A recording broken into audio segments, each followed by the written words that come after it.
Assalamualaikum warahmatullahi wabarakatuh. Materi kita pada hari ini adalah mempelajari tentang kelainan dan gangguan pada sistem peredaran darah. Setiap alat yang digunakan terus-menerus, jika tidak dirawat serta dijaga dengan baik, dapat mengalami kerusakan. Demikian juga dengan komponen sistem peredaran darah. Apabila kamu tidak memperhatikan kondisi kesehatan komponen sistem peredaran darah, kamu dapat mengalami kelainan pada sistem peredaran darah. Akan tetapi, kelainan tersebut dapat juga disebabkan oleh kelainan genetik. Apa saja kelainan yang dapat terjadi pada sistem peredaran darah? Mari kita bahas satu persatu. Kita akan mulai dari penyakit dan kelainan pada jantung terlebih dahulu. Penyakit dan kelainan pada jantung yang pertama adalah angina. Angina adalah kondisi kurangnya pasokan darah atau suplai oksigen ke otot jantung akibat penyempitan dan penyumbatan yang terjadi pada pembuluh arteri jantung. Kondisi tersebut menyebabkan dada menjadi nyeri. Yang berikutnya, penyakit aritmia. Aritmia adalah gangguan yang mengakibatkan irama jantung tidak teratur. Jantung tidak berdetak secara normal, melainkan menjadi berdetak lebih cepat atau berdetak lebih lambat. Penyakit selanjutnya yaitu kardiomiopati. Otot jantung pada kondisi kardiomiopati mengalami kelainan baik secara struktur maupun secara fungsi yang mengakibatkan otot jantung melemah. Otot jantung yang lemah akan berakibat pada berkurangnya kemampuan jantung untuk memompa darah ke seluruh tubuh. Selain ketiga penyakit tersebut, ada satu penyakit lagi yang sepertinya sudah cukup familiar di kalangan masyarakat. Penyakit tersebut namanya penyakit jantung koroner. Penyakit jantung koroner terjadi karena pasokan darah yang mengandung banyak oksigen tidak berhasil mencapai otot jantung karena ada plak pada arteri koroner. Selanjutnya, mari kita bahas mengenai penyakit dan kelainan yang terjadi pada darah. Ada beberapa penyakit dan kelainan yang terjadi pada darah. Penyakit yang pertama pasti sudah cukup familiar dan sudah sering kamu dengar. Namanya adalah anemia. Anemia merupakan penyakit yang terjadi akibat kekurangan hemoglobin di dalam darah. Kurangnya hemoglobin dapat terjadi karena penderita anemia juga menderita kekurangan eritrosit dan kekurangan volume darah itu sendiri. Penyakit ini disebabkan oleh kekurangan ion K, zat besi, dan kekurangan vitamin B12.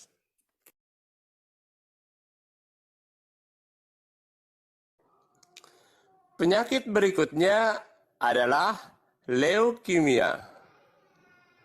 Leukemia juga dikenal dengan sebutan kanker darah. Penyakit ini disebabkan oleh kelebihan produksi sel darah putih yang jumlahnya abnormal. Sel darah putih tersebut akan memakan eritrosit dan menyebabkan menurunnya jumlah eritrosit. Penyakit berikutnya adalah hipertensi. Hipertensi disebut juga dengan penyakit tekanan darah tinggi. Seseorang disebut menderita hipertensi apabila tekanan sistol dan diastolnya lebih dari 140 per 90 mm air raksa. Jika terlalu tinggi, dapat menyebabkan pembuluh darah pecah. Dan apabila hipertensi tidak segera diobati, dapat menyebabkan penyakit jantung koroner, stroke, gangguan ginjal, kelumpuhan, glaukoma, dan dapat menyebabkan kematian.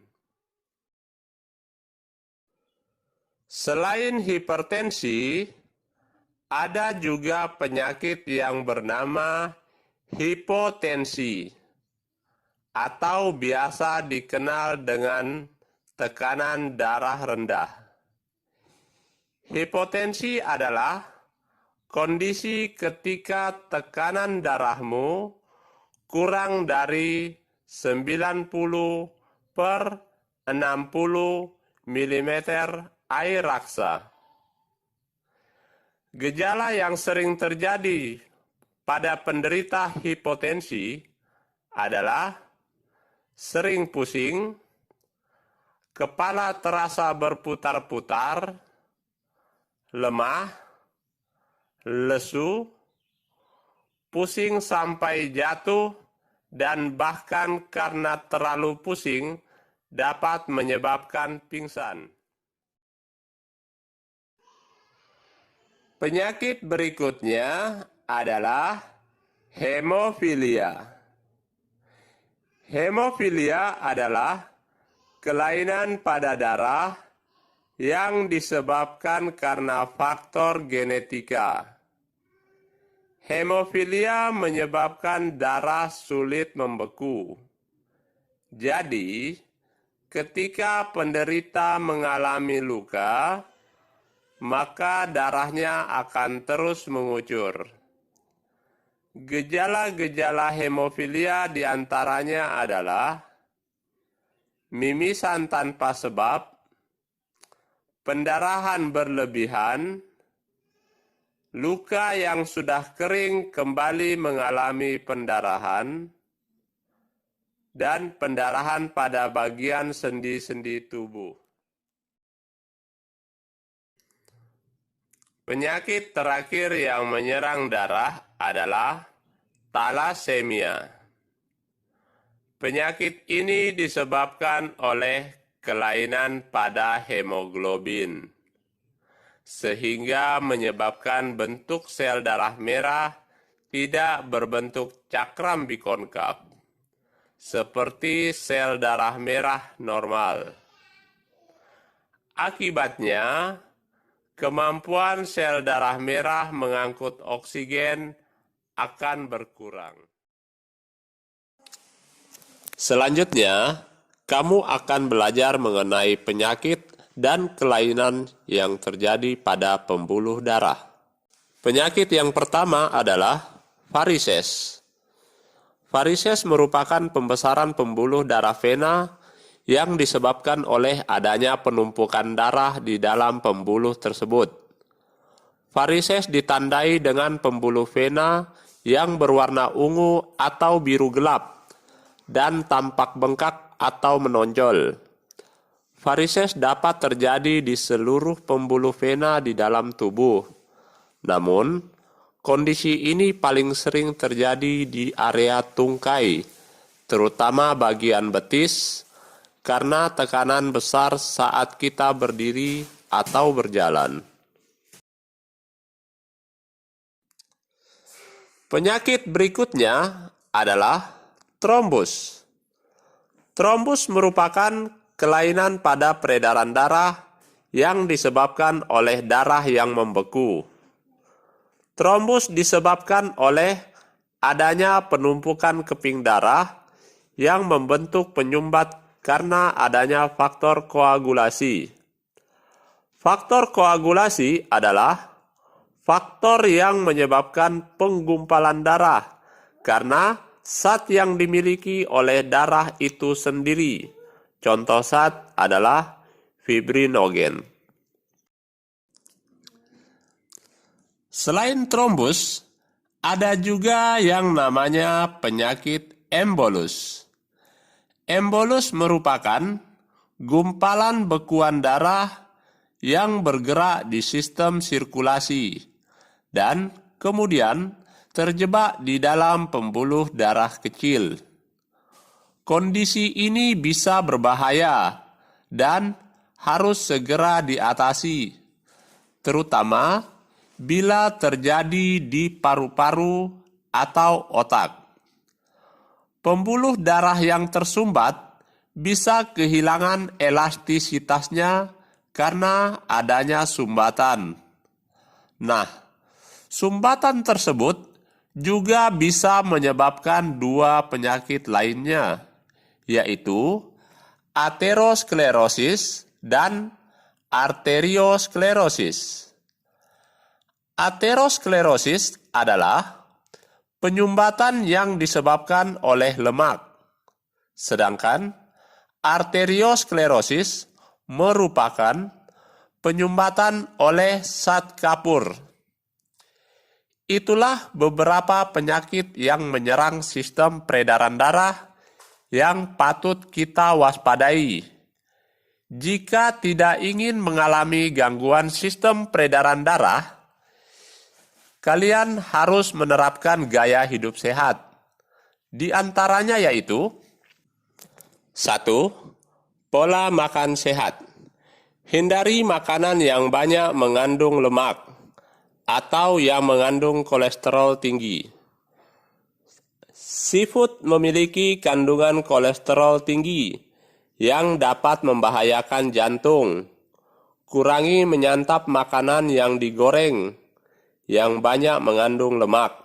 Sebaliknya, makanan dapat diolah dengan cara direbus, dikukus, atau dipanggang.